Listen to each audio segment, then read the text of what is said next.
Welcome once again to another episode of CGC podcast. This will be a short one. It's just me today. Uh, I want to talk about a couple of things that just happened. Well, a lot of stuff has happened, but you know me, man. I'm not a knee-jerk reaction guy, and I kind of wait for things to happen and be able to process, in my opinion, an intelligent response to whatever's going on.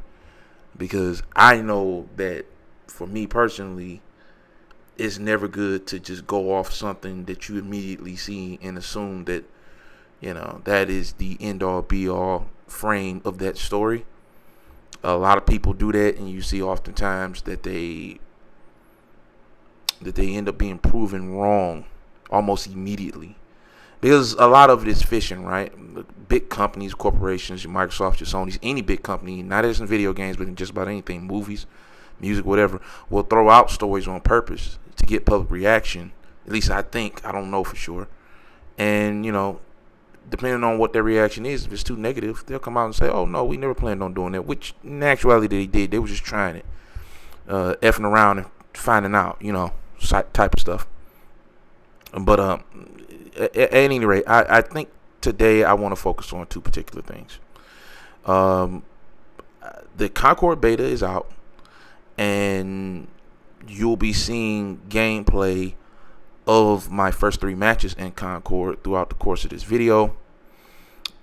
And I want to talk about that game a bit and how I feel about it.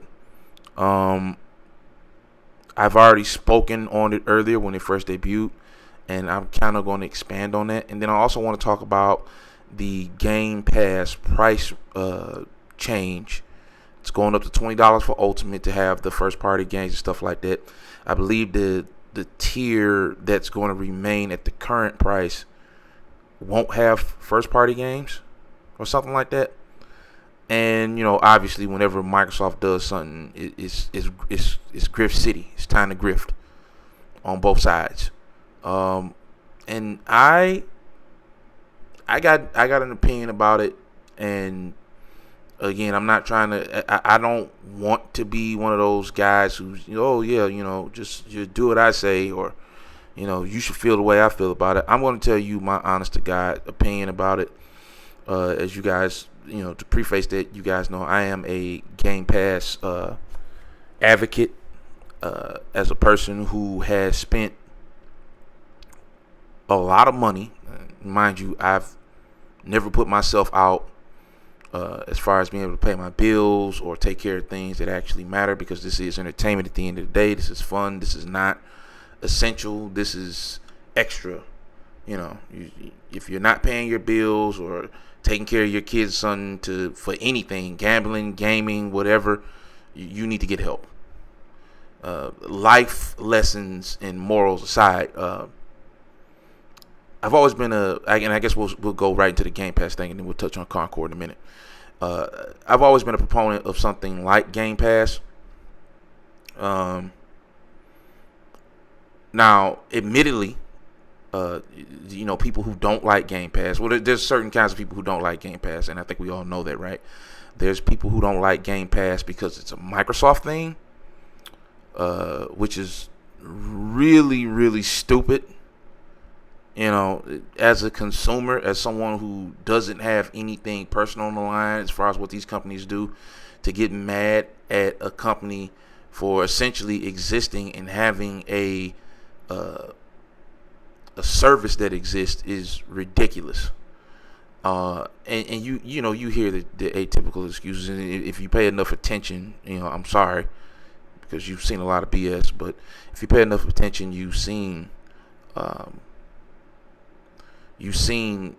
what the grifters say, right? Microsoft doesn't have a lot of first party games. Why are you paying for that? Or who wants to pay a fee every month to rent games? Or, what's another one? They're ruining the industry. I love that one. That one's pretty funny. And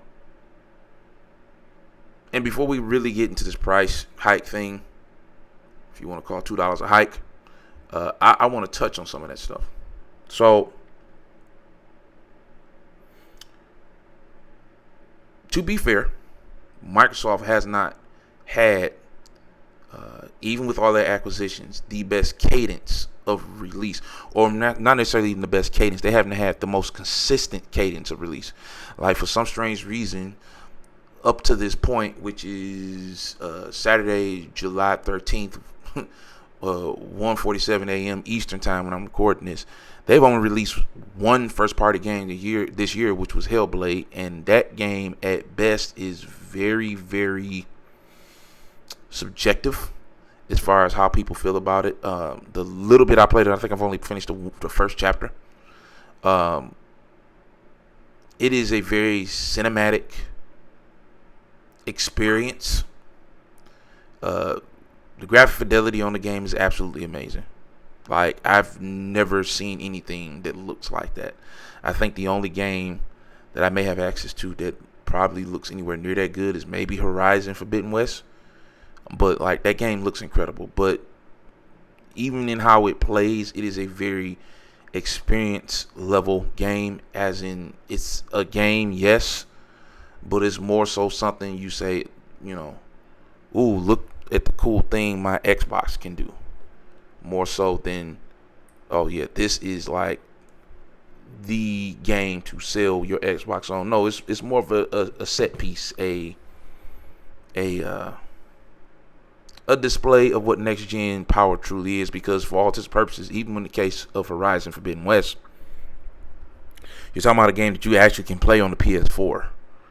So with Hellblade 2, you can only play this on PC and Xbox Series S and X. And I think the Series X version for console players is a very, very good lynch point of, damn, this is what could be possible if we were actually able to leave last gen behind. But there's so many users still lingering in that generation of consoles that it's kind of difficult to expect any of these companies to say, yeah, we don't want those guys' money, even though they outnumber who we're currently trying to sell to. The console market is slow. There's just no question about that. That's a whole nother conversation.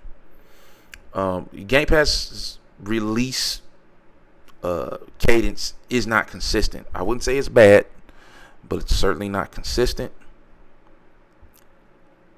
at least from a first party standpoint. But what Microsoft does do very well is get the first day third party releases, and oftentimes they get pretty popular third party games 3 to 6 months after they come out right into the service. Like right now I'm playing Bolt Gun. Lords of the Fallen has dropped in there. I believe the action game that takes place in the desert, Atlas Falls or Fall of Atlas or something like that, I think that one's coming into Game Pass soon. Obviously they've already dropped Diablo in there. There's rumor that Modern Warfare 3 will be dropping in there soon for like the 5 or 6 people who haven't bought that game yet, or haven't played it. The Power World, if you're into Pokemon with machine guns, that dropped earlier this year. So they get stuff in there. It's just that the first party stuff doesn't always pop in there. But to insinuate that because first party stuff doesn't consistently drop in there, due to pushbacks or weird scheduling by Microsoft, to insinuate that devalues what Game Pass brings to a consumer is ridiculous, and shows that you are being not only disingenuous, but you quite frankly don't know what the hell you're talking about because you haven't actually tried it yourself, or you're just being a troll because you like PlayStation or Nintendo and not Microsoft. You have a thing for hating Microsoft. You got a hard on for them. And then this idea that Microsoft is ruining the industry with this Game Pass thing. At the end of the day, we have to remember that these are trillion-dollar companies. Well, in the case of Microsoft, Nintendo and Microsoft are billion-dollar companies. And they are going to fight against each other on whatever level they can. Microsoft's level is, we got a ton of money in reserve that's equal to about what you guys are worth combined. And that's just like our pocket change. And I'm not trying to be braggadocious or anything. I don't work at Microsoft, so I don't benefit from that. But let's just be serious. Microsoft's superpower is the same as Batman and Tony Stark's. They have money, right? Sony's superpower is they have very strong first-party developers, but and each of those have negative sides, right? Like Sony develops these very strong games, but they've overdone it on the budgets, and it's hurt them. It's come back to bite them in the butt because a lot of times these games don't sell at the volume that is required to justify those budgets. And you're seeing now that they're going to have to lower the budgets. I think the Wolverine game, besides the fact that it was leaked by a large portion, is actually being reworked because the budget was too high. And I'm pretty sure a lot of games that Sony has canceled, a lot of those live service games were canceled because the budgets were too high. It was too high of a risk. And we'll get to one of those that are actually releasing in a second, as I stated earlier. The industry is changing because it must to survive. You see stuff like Sony bragging about 50 million units sold, or I think it's 60 or closer to 60 now. And people are looking at it as a bragging point, and it's like a lot of people don't seem to be capable of doing math, because the last I checked, the PS5 is at 110 million sold, and the PS5's lifespan realistically is still going on now, but for all technical intents and purposes, lifespan of the PS4 rather was from 2013 to 2020, that's 7 years, and it sold 110 million units. That's 2013, 2020. It's about, what, 8 years? If we're, mathematically, yes, this is how you're doing it. Like, 3 plus 7 is 10, but I believe it's, canonically, it's 18. It's 8 years. If you count year 1 or year 0, you get the point. We're in year 5, essentially, for the PS5. There's 60 million units sold, which is a little over half, but there's only 3 more years left, technically. This isn't good. Like, consoles aren't selling, and the Xbox is only selling at a third of that pace, and they're at 20-something million units sold, and they sold 40 last gen. And I think Microsoft at one point said it was outpacing the Xbox One. Then you start to see how bad it is. Between these micro PCs coming out, people get more into tablet games, people get more into PC gaming, which is, I will always hold as the superior way to play most of this stuff. And then Nintendo killing it, even though Microsoft and Sony openly dismissed them as competitors, which is bullshit. It's getting harder and harder to justify paying a scalper or going through the trouble of finding a $500 device. The Series S is probably the most compelling because it's easy to find, but then there's issues like that with that, as far as like the power it's capable of pushing, and developers, quote unquote, having developmental issues with making Series S versus games, which honestly doesn't make sense, because if you can make it on a lower power PC, how can you not make it on the Series S? Unless you're, whatever. That's, again, a whole nother video. Back to Game Pass, though. I kind of went on a rant there. Game Pass is no better or worse for the industry than Apple Music was for music, or than Netflix was for movies and TV. Yes, it's going to, quote unquote, damage the way the industry works. That's because the industry needs to change. Netflix hurt, and well, I'm in Detroit, so my cable companies are like AT&T and Comcast. Netflix hurt AT&T and Comcast. More and more people are getting rid of their cable boxes because you can get Netflix, and then subsequently you can also get Hulu and pay about the fraction that you would pay for that cable box rental and the cable service, and still get all of those channels.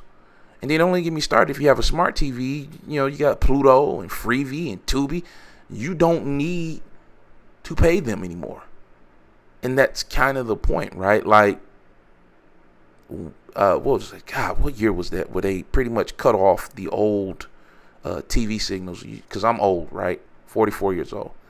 And you used to be able to have a TV without a cable box, and you could just have an antenna and just watch like the 6 or 7 channels that were local to your television. And if if you're lucky on a good night, you get a staticky version of like Canadian TV or something like that. Because again, I live in Detroit. Now, if you have a smart TV, you can just download an app and there's channels dedicated to entire series, TV shows and movies. There's a whole kung fu movie channel and stuff like it's damaging the status quo, which has become largely anti-consumer. And that's the part that the grifters are leaving out. Game Pass is damaging the status quo that's become largely damaging consumers.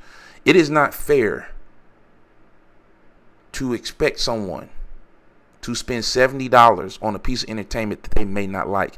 Honestly, it's not fair to expect someone to pay $70 for a piece of entertainment that's only going to last them 6 hours. Like, I've heard about the length of Spider-Man 2. Now, I haven't played it yet, but I heard it wasn't a very long game, right? Not outwardly. And, if you do completion and stuff, it's a little longer. But everything I've heard, mind you, I haven't played it, so it's not my opinion or review or hit piece on that game. But I heard it wasn't a very long game. And there's a couple of games that aren't very long. Now, if I'm playing that on Xbox, and it's an Xbox Studio game, I get to try it for, right now, $17.99 a month at no risk to myself. And I've played a couple of games like that. I beat Atomic Heart, which was a really cool, not quite as good as BioShock style game. But I didn't have to buy it. And eventually I will buy it because I liked it so much that, I'm going to be willing to play through it again. And I really want to play the DLC for it, even though it looks not my type of stuff. But I like the main game so much I'm willing to give it a try. That's what Game Pass is supposed to be used for. Game Pass isn't supposed to replace the idea of purchasing games. It's supposed to give you a chance to try certain games at a fraction of the retail price with the option to buy. And I think the grifters love to sit here and say, well, you're just renting your games for $20. No, I'm not. I'm trying games of different varieties, might I add, for $20. There's literally a smorgasbord of different types of games in Game Pass for the price that you're paying for. And I'm saying 20 because that's the big news, right? It's on August 14th, it's going up to $20 a month. And you got grifters and ponies, and I haven't seen too many Nintendo quote unquote kiddies talking about it, but you got grifters and ponies talking about this is terrible and Game Pass is dead and blah blah blah. Dude, they're putting Call of Duty in Game Pass in the fall. To insinuate that makes it dead, you are idiotic. You don't know what the hell you're talking about. You sound stupid. Will some people not be attracted by the price? Absolutely. So I'm not going to sit here and lie to you and say a lot of people aren't going to be like, no, I'm not paying $20. Because for them, $2 every month, $2 extra every month stacks up. And, what's that, an extra $24 every month? And you can sit here and make paltry note of it. But for a lot of people, they can't really afford to do that. They can't justify it. I think a good portion of people might drop off, but I think a lot of people are going to drop back in once those games start dropping, especially if they hit, which is the biggest concern with Microsoft, right? These games need to be somewhere between the 7.9 and the 9.0. I'm talking about Avowed, Indiana Jones, Age of Mythology, which has probably already got a decent rating, was embedded because it's just a remaster, right? Towerborn is going to drop sometime soon. I think that actually is going to get shadow dropped around Gamescom in August. The Shattered Space DLC for Starfield, and then of course Call of Duty, and I think Modern Warfare 3 is dropping later on this month. Crash Bandicoot, Spyro trilogies. You're going to see a lot of stuff just drop in the Game Pass. What they're doing with Activision's library of games is they're going to trickle them in. So instead of doing just a big one-time dump like they did with Bethesda, which really didn't bolster, interest in Game Pass the way they thought, I think they wanted it to, drip dropping like a Tony Hawk, and around Christmas, here's Marvel Ultimate Alliance 1 and 2. Here's Deadpool. Stuff like that. Matter of fact, I would not be surprised. Once Deadpool come out next Friday, I wouldn't be surprised if Deadpool pops up on Game Pass Ultimate next week. That would be very clever of Microsoft to do that. with the release of the Deadpool Wolverine movie. But I digress. That could probably not happen. But if somebody in Microsoft isn't thinking about that or hasn't thought about that, I'd be very surprised. I think the only thing that would be stopping is if Disney says no, we don't want to do it, or the price is too steep. I digress. A $2 price hike. While I understand some people won't be down with it, they won't be interested in it, they will unsubscribe or whatever. With what they are going to be giving you, like that June showcase was an implication, right? Everything is just like a promise, and we hope this turns out well type of thing. But that's what all showcases really are, right? With that June showcase and the hype that was around it, and even known anti-Microsoft pundits basically saying, yeah, that was a killer show. That was one of the best shows I've ever seen. And that's verbatim in out of some people's mouths. With that being the case, I think that what you're looking at is Microsoft saying, well, if you really like what we showed you, and I'm pretty sure they're going to try and line up something just as impressive at Gamescom, even though I know they've announced they're skipping Tokyo Game Show, but and Sony strangely is going to that, but it makes sense. It's home turf, right? I think after they do this Gamescom show in August, when they're raising the price of Game Pass, it'll convince people even more to just go ahead and hunker down to pay the $20.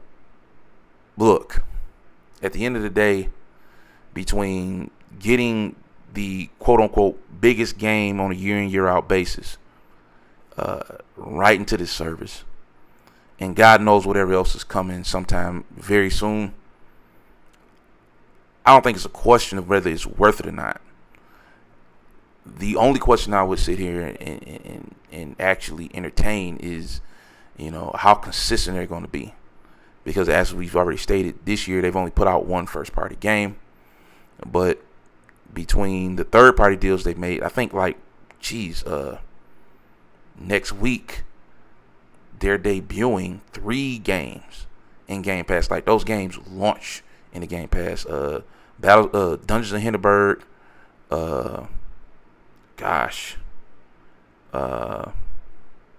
Dungeons of Hinterberg. The Capcom game, Path of Princess, and then there's another game, Flintlock. Those games are all launching in Game Pass, meaning that the day they come out, they will be in that service. So yes, you're not getting Microsoft games day one, but you're getting, somebody's games day one. And if you only had a PlayStation and you were interested in any of those titles, you have to buy them, right? So that's the difference. That's what you're getting with Game Pass. And again, I'm not trying to be an advertisement for it, but it's like some of that stuff looks interesting enough for me to try. Like recently they were talking about online the failure in the end of, I guess, live service for I forget the name of it, that weird dinosaur game that Capcom made. It was like mechs, and you would shoot dinosaurs that were coming through time portals and stuff like that. And it's like, I honestly think that while Capcom's, and you heard my rant about stealing in the last episode, but while Capcom's sporadic release of games on the Xbox platform is upsetting, I think that whenever Capcom feels that they need to try something that they've made out that might be considered weird, they seek a decent Game Pass deal from Microsoft. I think this Path of Princess game is just like the dinosaur game, where it's just like, you know what, this is really weird and it might not work, but Microsoft will give us a check to let us launch it in Game Pass, so we'll make money off of it regardless. And if it doesn't work out, it doesn't work out. But if it does, we got a hit, and the sequel we won't do on Game Pass. So what it does for these bigger AAA developers, I think, is allows them to be more adventurous, because you can try and launch some weird ass concept of a game on PlayStation and Xbox without putting it in a service where people can just try it. And if it fails, it just fails.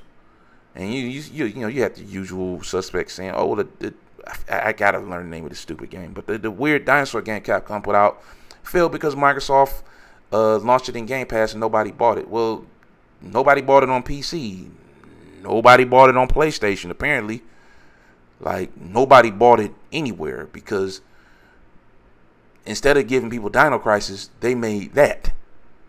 And instead of people giving people a Lost Planet 1 and 2 remasters, which I would have personally taken over that, they gave us that.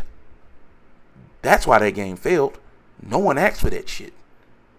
Right? Like, and Path of Princess could be a good game, but it might end up being the same way where it's like, oh yeah, it was a failure. But they got a check from Microsoft, so they won't really care. Right? They're getting paid from Microsoft probably a cool 1 to 200 million just to put that game in Game Pass, and they probably won't even make a fraction of that on PlayStation or PC. So how Microsoft is hurting the game industry when it's really one of the few avenues outside of being a completely indie developer. It's giving big third-party companies an avenue to try experimental concepts and see if they work or not. No one wants to look at it that way. Everybody wants to look at, oh, you're just conditioning Xbox players not to buy games. And it's like, as a person who has 1,200 plus titles in my library, yes, 1,200, I hate to admit it, but it's the truth, via Xbox Live Gold, via, because I game share with a friend of mine, via stuff I flat out purchased. People saying that Game Pass subscribers don't buy games, and I'm subscribed to Game Pass through Christmas of 2025, are full of shit. They're full of shit. They don't know what they're talking about, and they just don't like Microsoft or Xbox, and they want to grift. They're liars. They're idiots, because at the same time, it's PlayStation games that won't get sequels. PlayStation games I love that won't get sequels because I'm one of the few motherfuckers on this planet that actually bought the shit. Right? I'm one of the few motherfuckers on this planet that actually supported it. And y'all didn't. But y'all talking about Microsoft is conditioning people not to support developers. I don't like grifters. I don't like people who rage bait. I don't like people who fucking whose whole sole purpose in making content on YouTube is to get you to group hate with them on stuff that is not worth group hating. Like, you could be putting that energy towards something actually useful. This is fucking video games. What are we doing? I just saw a video today. I'm not going to, again, I don't like calling on people. I'm not trying to be super hostile. But hit dogs are going to holler regardless if they ever see this shit. Because it's only a few of y'all to watch. But that's all a video guy has in big red letters on this fucking video. Yeah, you'll have to pay twice as much. I'm like, how is $2 extra a month? And he was talking about the Game Pass price increase. How is $24 extra over the course of a year twice as much? Not only are you rage baiting and lying in your stupid ass what do you call those your stupid ass clip or picture for your YouTube videos, basically advertisement. But I went to his channel, and it's nothing but outrage culture on everything. And it's like, okay, again, I'm old, right? And I promise we'll get to Concord. You just watch this gameplay and I'll explain a couple of things.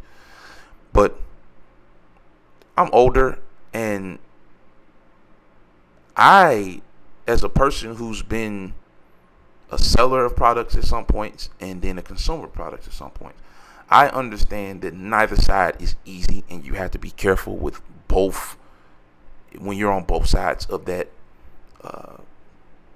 situation. I have lived long enough to see games in a much worse state than what they are now. And as an aside, like,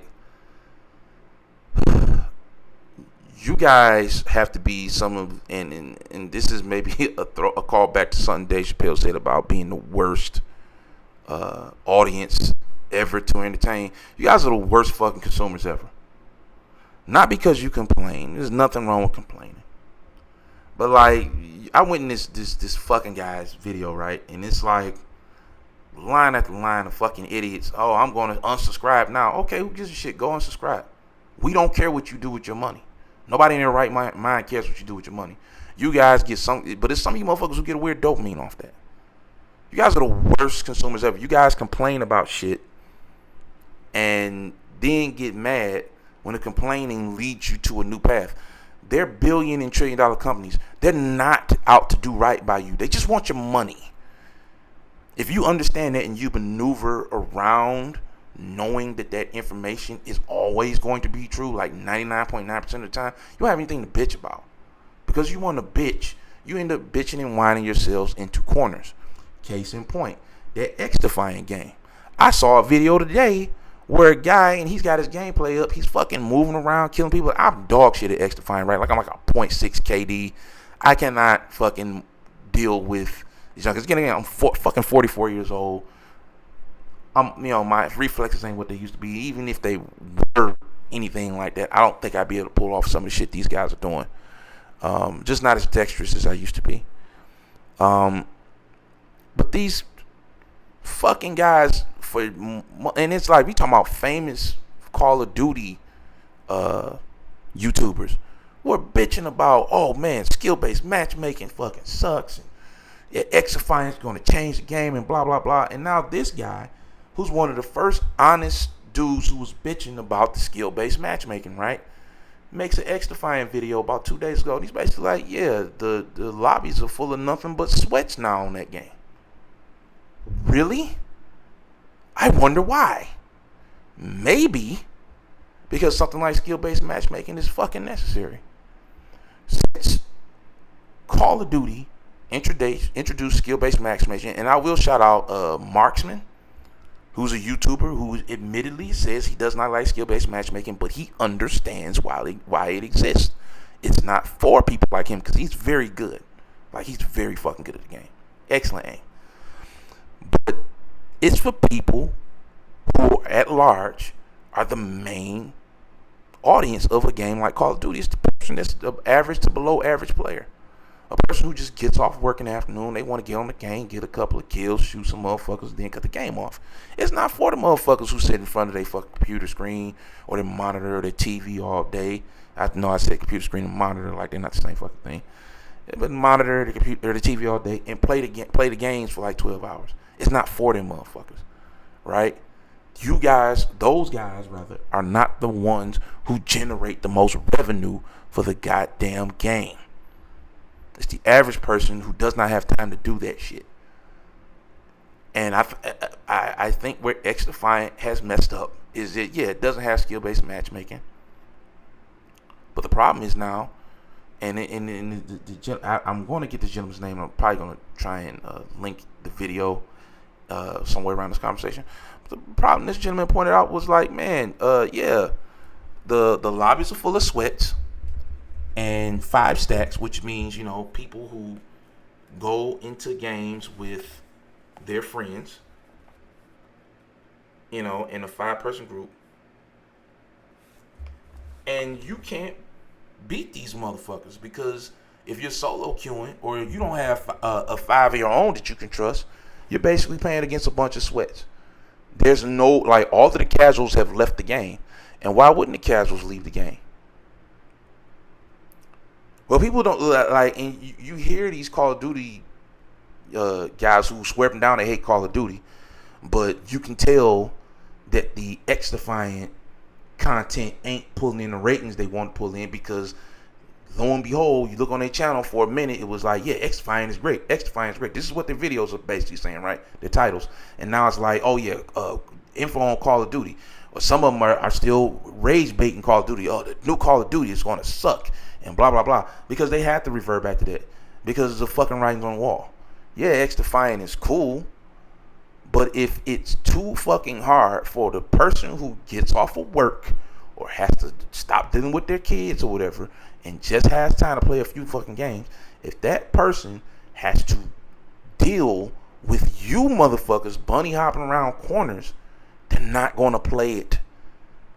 You can sit here and say, oh, well, just good. Man, fuck that. I'm going to play something that lets me get some wins and then cut it off. Those people will be on Call of Duty in October. So, and I think I said this about X-Defiant, but if I didn't, goddamn it, I'm saying it now. It'll be around. I don't think it's going anywhere because they got a good content line. They got a ton of games they can throw shooter game characters in, and I do like the concept. And the last time I played it, I think I found a gun that I was really comfortable with. But depending on, like, I'm going to give it another try again sometime soon. But depending on how that goes, man, I might delete that shit. Because I'm one of them people. I'm not some young guy anymore, man. I don't have time for that shit. You can sit here and say get good all you want. The main reason I play something like Battlefield is because I can hop in that game and play any of them roles and help my team regardless of what my KD looks like. I don't have to know how to bunny hop and all that other shit to be effective in Battlefield. I can hop in the tank, go 10-5, and because I held down some points, I helped my team win. And my score will reflect that. I've had single-digit kill games and been in top 5 in a Battlefield match because I was healing people, because I was doing, you know what I'm saying? That game is designed so that you don't have to be a super Twitch skill guy to win matches. It helps, but you don't have to be that fucking guy. Call of Duty is like that, but the skill-based matchmaking, once again, makes it so that, oh yeah, we'll match you up with somebody you could definitely stump, and we'll match them up with somebody they can stump. But fucking XDefiant? It's get good or quit. And guess what? What I can hear from what I'm telling now, a lot of people calling their bluff and they fucking quitting. So, you know, cheers to you on that. Anyway, that was a longer rant, so I'm now going to have to put XDefiant in here. But yeah, look, Game Pass, look, get it or don't get it. But and I think the whole point that I originally was on was like you guys making situations. Like XDefiant is a perfect example of you guys making your consumerism worse than it actually is by outwardly complaining stuff. Like, you don't have to say shit. Just don't give them your money. Don't bitch about skins and games. Just don't buy none of the shit. They'll get the picture. The biggest way you can hurt any of these companies is in their wallets. Not making fucking YouTube videos, bringing attention to it, because a lot of times what you end up doing is somebody who doesn't know about the skins be like, oh, I'll pay $20 for a skin. They end up getting it anyway. And it doesn't change anything. You change stuff by being proactive in real life, not on the internet. The internet, getting on your fucking megaphone and standing on your soapbox on the internet don't mean shit. You ain't an activist. You ain't a real one. You ain't doing shit. Speak with your fucking wallet. You don't like something, don't fucking buy it. It's the same thing with the 2K guys, right? All that shit these motherfuckers have been talking for weeks about. NBA 2K4 is trash and blah, blah, blah. They show 4 covers with the young lady, I forget her name, from the Liberty on it, and Jason Tatum and the Vince Carter thing, and now everybody's hyped about it again. I thought the game was dog shit. Again, grifters, complainers, bad consumers. Just don't buy the fucking game. Anytime you talk about something too much, you're basically helping it. And the same fucking the thing with the idiots and the Game Pass stuff. Oh, the Game Pass is bad, blah, blah, blah. It's $20. It's a fucking moron. Oh, you're going to pay twice as much when it's only a $24 increase overall. But, fuck math, right? And I may be out of... I didn't watch the video. I couldn't watch it because this guy just had a shit-eating grin. He was fucking annoying. But at any rate, just speak with your fucking wallet. All of this bitching and whining, you're not going to change these guys' minds. They've already done the analytics. Right? And which brings me to my last point about the Game Pass stuff, and then I'm going to get into Concord because I have some interesting things to say about that game, a few games I played of it. Once again, I will say this, I've said it a million times, I'll say it one more time, and I'll say it again as long as there's a context for it. Microsoft has never been good at selling game consoles. They've been decent at it one time, and really even then it was situational. Sony just went full Forrest Gump, and not in a good way, and Microsoft launched a year ahead, and they had better tools for making games on their machines, which is why they lost exclusives, and by they I mean Sony. And I believe Assassin's Creed was originally exclusive. Grand Theft Auto launched with content on Xbox first, which is really fucking weird during that generation. And Devil May Cry launched on the Xbox for the first time during that generation. A lot of stuff. Capcom went, Lost Planet and Dead Rising were only on Xbox. And they still came in second place in that generation. They got advertised for Final Fantasy 13. that year, that generation rather, they still came in second place. Because mainly, we can look at Europe and Asia, but they still came in second place. That was their best shot. That's the best shot they've ever thrown out there, and yet they're still around. And every time I see a fucking Grifter video, oh, Microsoft's dead, it's like, bro, they lost the first time they were out. They came in second place when they should have won the second time they went out. The third time they went out, they should have been dead. But you're still fucking talking about them because they're still here. And now they're out here now. And yeah, they're not selling consoles. But I think on average, they're making more money than Nintendo and Sony. Because they bought one of the biggest, well, a lot of the biggest franchises in the world to this point. They're not going anywhere. Even if they don't fucking make a console, which I'm pretty sure they will, they're not fucking going anywhere. So just shut up with that stupid shit. When Microsoft says that they're going to do something, I am willing to believe to a decent extent that they have put really good minds behind researching whether or not this is a good move or not, because they pay people millions of dollars to do that. And 9 times out of 10, they're probably correct. They may be delivering that message wrong. They may even be executing their version of that process wrong, but they're not wrong. You guys said they were stupid for charging people for access to their servers, and Sony got hacked. Nintendo's online was dog shit, still is, even though they're charging us for it. Now Sony shit, they charge you for their games. But it was like, oh, well, why is Microsoft doing it? It's stupid. It's like, because for all intents and purposes, outside of the outage they had like a week ago, they have the best fucking service. I've never, knock on wood, I've never had my shit hacked or stolen on Microsoft's servers. I've had my shit hacked and stolen on Sony and Nintendo servers at least twice. Sorry. Based off my personal experience, me paying for the original Xbox Live on the OG Xbox is justified. They've never lost my data. Have they sold it to other people? I'm sure. They're fucking corporations. They slimy like all of them, right? But I've never had a credit card come up with like multiple fucking charges that was on my Xbox. Hasn't happened. Right? You guys gave them shit about digital games when they first announced that. You know, the big meme deal with it with the guy with the sunglasses on who motherfuckers complained. I think they led to him getting fired or resigning from Microsoft. Now in Europe alone, 90% plus of game sales are digital. So what were you bitching about when they were basically telling you what you're going to do and you end up doing it? We talk shit about the Kinect. Oh, it's filming me. It's recording my conversations. Y'all motherfuckers got Alexas, Google, Homes, all this shit in your house now. How many of y'all motherfuckers talk to your phones? You think your phone's not recording you? Say something around your phone about something you want and then go on Facebook and see if an ad for that shit don't pop up. It's happening anyway. But Microsoft's the bad guy for telling you this stuff. If anything, at least these bad guys are fucking telling you what they're going to do before it happens. Because nobody else is saying it, but they're doing the same shit.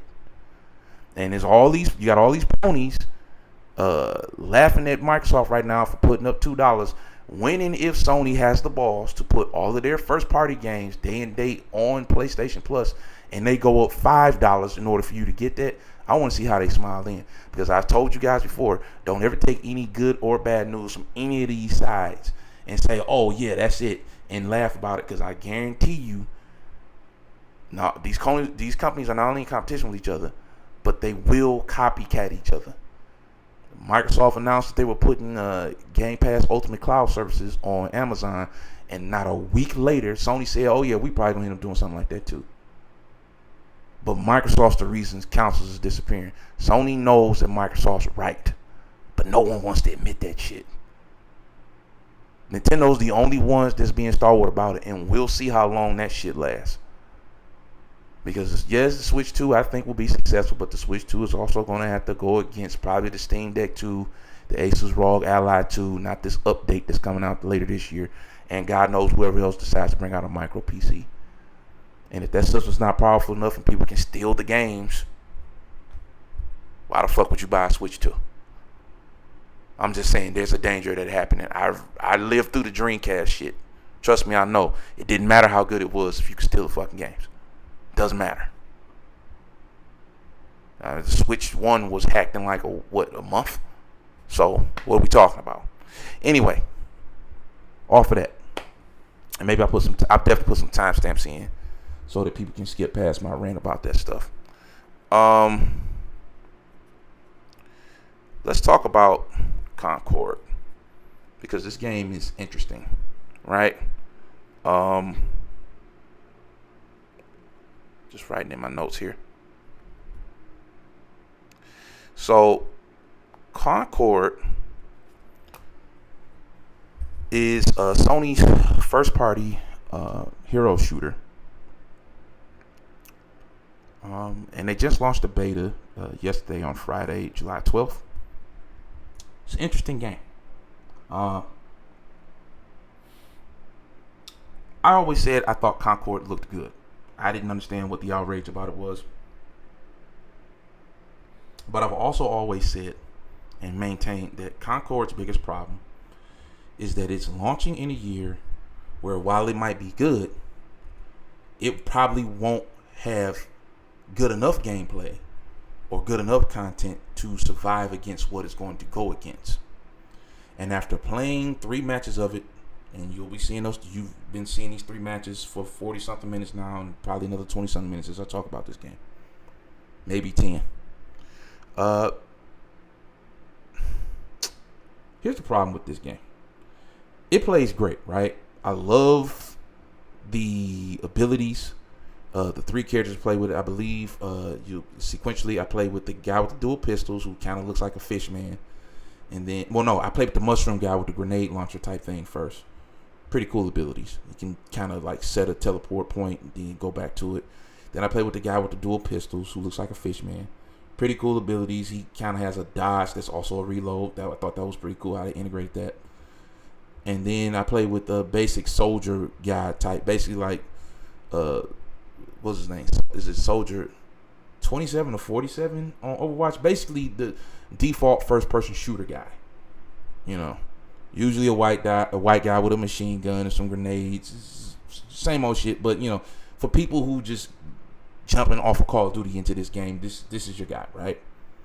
You don't have to do too much, not too unique, other than the fact that like he throw down smoke grenades and he kind of gets the glass ability from Rainbow Six Siege. If you haven't played that, he can throw down smoke, and the scope on his gun lets him see targets through it, even though they probably can't see him, unless they have that character on that team as well. Maybe another character with some abilities. I haven't got to play with all of the characters yet, so I don't know all of their abilities. I like this game. I like the way it plays. Again, I've always stated I would like something like that. I like hero shooters in general. I give them all a try. But having played 3 matches of it, and, you know, I went, I think, 3-5 one game. I went 3-3 the other game. And I went 3-1 or maybe 4-1 one game. Like, my KDs weren't great, but speaking of that, and mind you, I'm not the best first-person shooter player in the world. Probably one of the worst. I always claim Scrub Squad. But there were things about this game that were going on about, like, you kind of need to stick with your team to even get a kill. The time to kill in this game is really slow. And even in my notes here, it's like I have a first-person shooter style play, MOBA style damage. If you aren't familiar with the term MOBA, that's multiplayer online battle arena, something like a Smite, which is actually very good for comparison, and I'll get to that in a moment, or League of Legends, or Heroes of the Storm, or God, what's the Steam one? Jesus Christ, there's people that's gonna crucify me when they hear that. I forget the name of the Steam one. But like, while Overwatch, you can kind of like, if you're good enough, you can solo enemies. On this game, I mean, you get pretty close, right? But generally speaking, all the characters I've seen have enough escapability, and by escapability I mean the ability to get the hell out of a gunfight if they're losing it. They have enough escapability or enough damage in the case of the bigger characters who have high armor, high damage in general. Like they have a huger health stat. That it's pretty damn hard to win one-on-one fights. You have to team up. Like generally speaking, you lose games, and you're gonna see me win the first two and lose the last one, and that's mainly because I've got confused on what the mode was, right? So I was not helping my team properly in that last game. But like generally speaking, to get kills, you have to like stack damage with somebody. I get killed a couple of times because I'm running around by myself, and I just lose gunfights because again I'm not the best first person shooter player in the world. But I almost kill a couple of guys, and then they get away from me because the damage pools for even the smaller characters is just big enough that they can get the hell out of there. And maybe that's something that'll get adjusted by launch. But as of right now, I have to go off of that, and going off of that, I'm even more worried about this game's chances. Now, again, I'm not trying to grift. Again, I've already stated I like this game. I think it's pretty fun. But the problem is, between the genre that it's in, which is a first-person hero shooter, the way that it plays, meaning that, the time to kill, how you get kills, how everything seems to work, it's not only now, in my eyes, going against the Marvel rivals and, the current King of the Mountain, Overwatch, and Valorant, which is launching this fall on PS5 and Xbox as well. It's not only going against that, it's going to go against XDefiant, which we already mentioned, which is really a hero shooter in and of itself, right? You pick a faction, you pick a hero of that faction, you pick one of two abilities. It's a hero shooter for all intents and purposes. It's going against stuff like Rainbow Six that's already there, which is definitely a hero shooter, more realistic damage, but a hero shooter all the same. It's going to be going against Smite 2, because Smite 2 is a third person, depending on what kind of character you're playing with, you could consider it, to an extent, a shooter. If you're playing with like, what's the character I used on there a lot? Cupid? Yeah. It's kind of a shooter. And honestly, I'm not the best Smite player, but I played enough of it with Kal-El to be able to say that the damage I can do with a fully built out Cupid, because I usually stack attack speed and crit along with base damage. The damage I'm doing with there, it feels similar. As a matter of fact, I've killed people faster with Cupid on Smite 1 than I did people in this game. Like, between the health pools for the characters, how it moves, because it's like, yeah, your characters are agile, and yeah, they can get out of danger, but they all also feel very slow. Like, I don't know if it was me, but it's like, obviously the bigger characters are slower than the smaller players, but the smaller players don't seem that fast.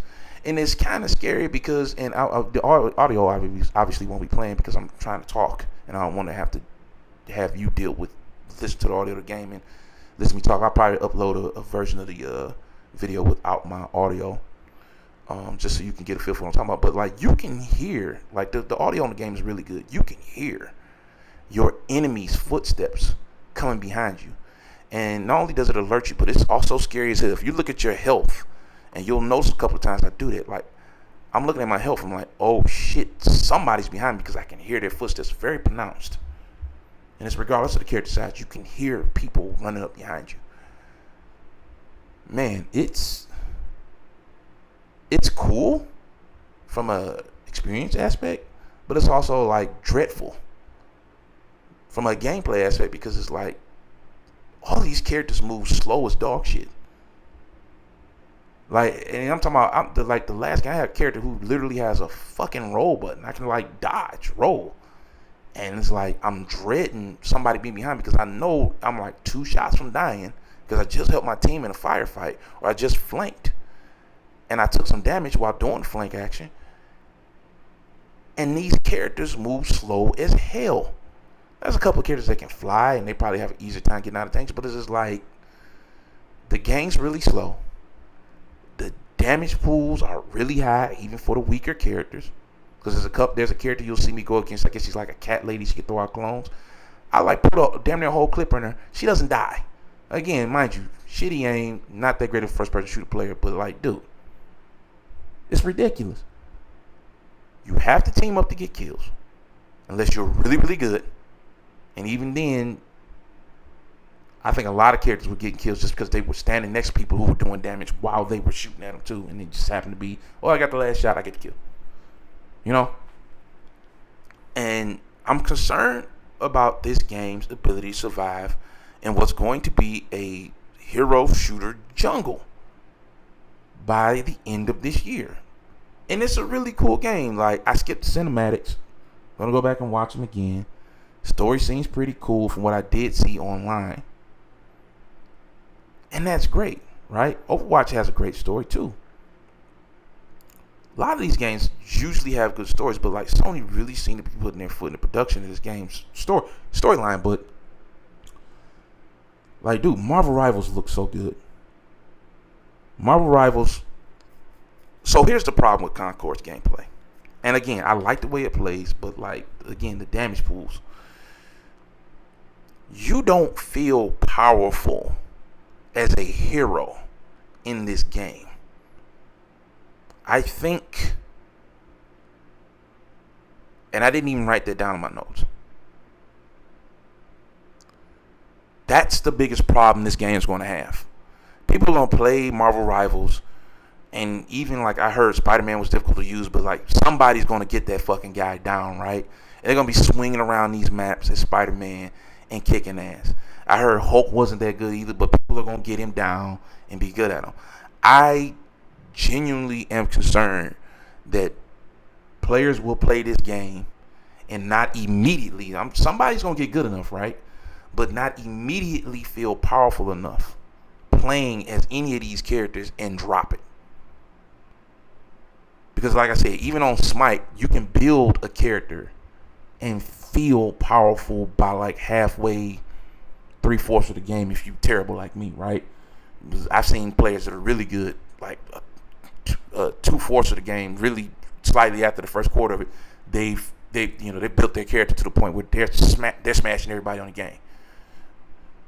This game, man, like, there was not enough of an immediate dopamine kick of I am a badass and anybody that fucks with me is gonna die, right? Like, you don't feel like that. You feel like somebody that needs your team, and there's nothing wrong with that. I like that, but and that actually, let's play devil's advocate or angel's advocate. Let's, because we're trying to be positive, but like that could help it, because there could be a large number of players out there like, damn, man, I really want to, play a game where I feel like I'm a part of a team.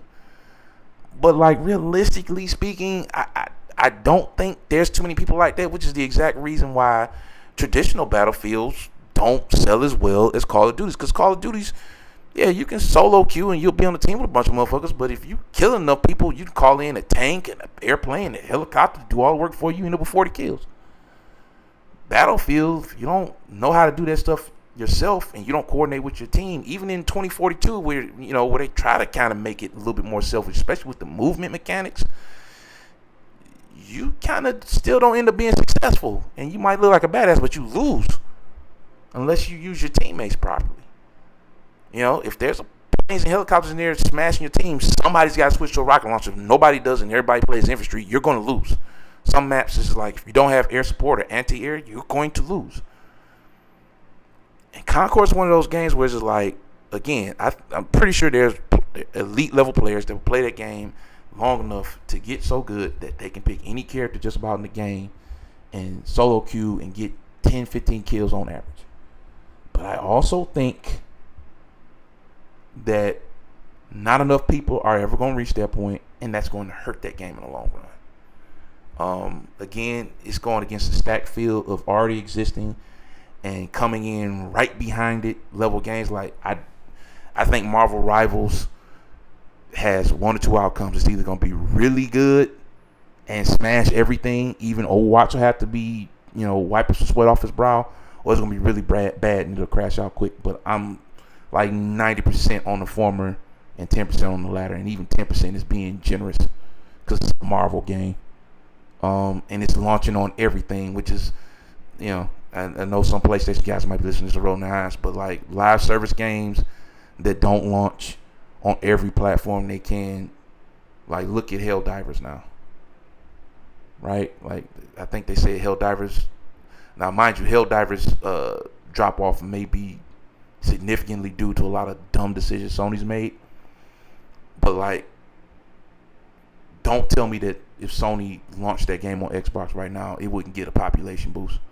Hell, the only reason I stopped playing it is because the damn game was breaking my PS5. Like, I'm not playing any game that like cuts my PS5 off and make it rebuild its database. And that happened to me like 3 times. I was like, yeah, and I still have it on my machine because I genuinely love that game, but I'm not letting it break a $500 machine that I bought. That shit is stupid. But yeah, man, like, look, Concord, I already pre-ordered it. I'm looking forward to it. I think Sony would be smart to put it in PlayStation Plus. They're probably not going to do that because, of course, they're already selling it. And if they do, I won't be pissed because, I like it.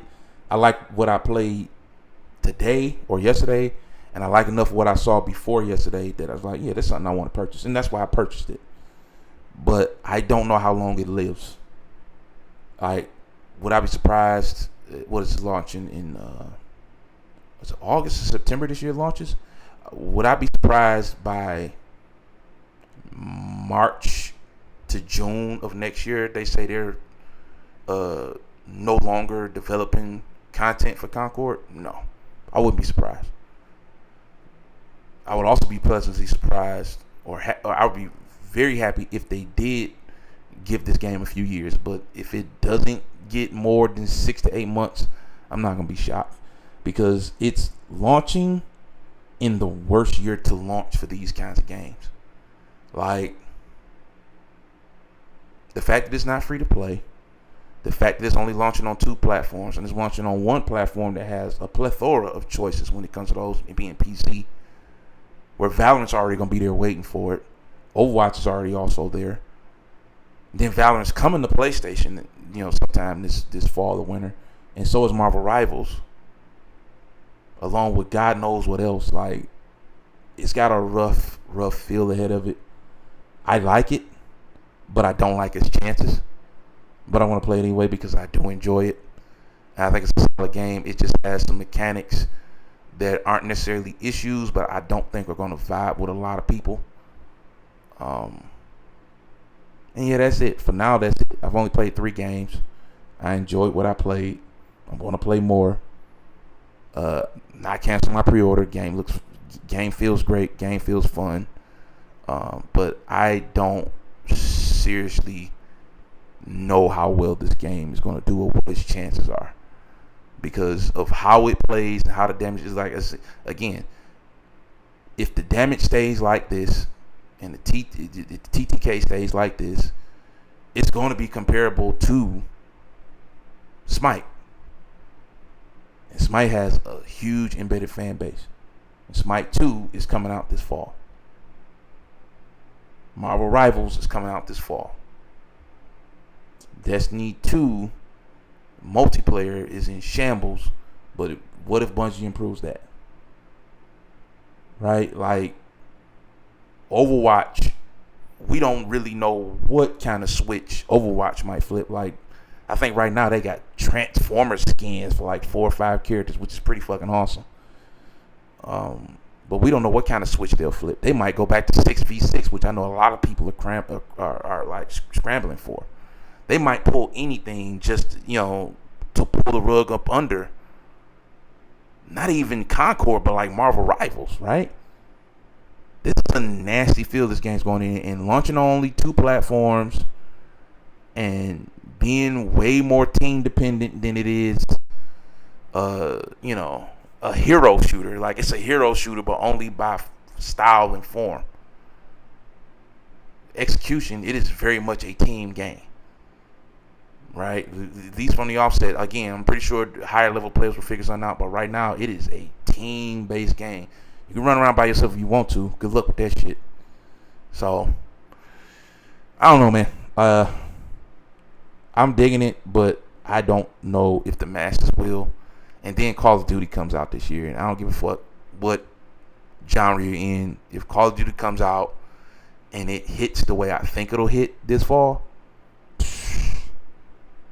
shit, Concord may not make it to March. To be real.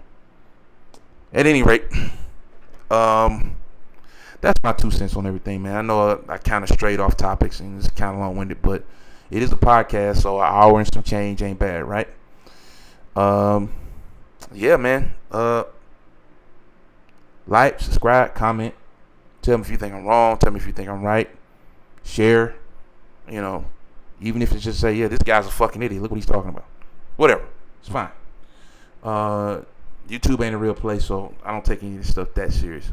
But by all means, you know, very least tell me what you think about what I've said. Give me your opinion.